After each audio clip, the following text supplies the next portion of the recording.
বন্ধুরা এখানে এই পাতলা লোকটি কিভাবে নিজের পায়ে নিজে কুড়াল মারে দেখুন। এই তিনজন বন্ধু একটা ফেস ওয়াশের দোকানে আসে তাদের মুখ ফ্রেশ করার জন্য। তারপরে পাতলা লোকটি ক্রিমের মধ্যে একটা ফেমিকল আঠা দিয়ে দেয়। তারপরে ক্রিমটি টেবিলের উপর রেখে দেয়। আর তখন এই মোটা মেয়েটির গায়ে লেগে টেবিলটি ভরে যায়।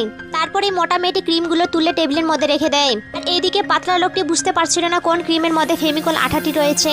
তারপরে মোটা মেয়েটি ক্রিমটা এই খাটো লোকটির মুখে লাগিয়ে দেয়। তারপরে পাতলা লোকটির মুখে লাগিয়ে দেয়। এরপরে পাতলা লোকটির সাথে এমন কি ঘটে সেটি দেখলে আপনি অবাক হয়ে যাবেন। এটি দেখার আগে যারা যারা রোনালদোকে ভালোবাসো তারা লাইক করো, আর যারা মেসিকে ভালোবাসো তারা কমেন্ট করো, এবং যারা এই দুজনকে ভালোবাসো তারা সাবস্ক্রাইব করো। তারপর যখন এই খাটো লোকটির মুখ থেকে ক্রিম তোলা হয় তখন ওই ক্রিমটি খুব সুন্দরভাবে উঠে যায়। আর যখন এই পাতলা লোকটির মুখ থেকে ক্রিমটি তুলতে যায় তখন ওই ক্রিমটি মুখ থেকে উঠছিল না। এই দেখে পাতলা লোকটি অনেক কান্না করতে থাকে। বন্ধুরা এখানে এই পাতলা লোকটি কিভাবে নিজের পায়ে নিজে কুড়াল মারে দেখুন। এই তিনজন বন্ধু একটা ফেস ওয়াশের দোকানে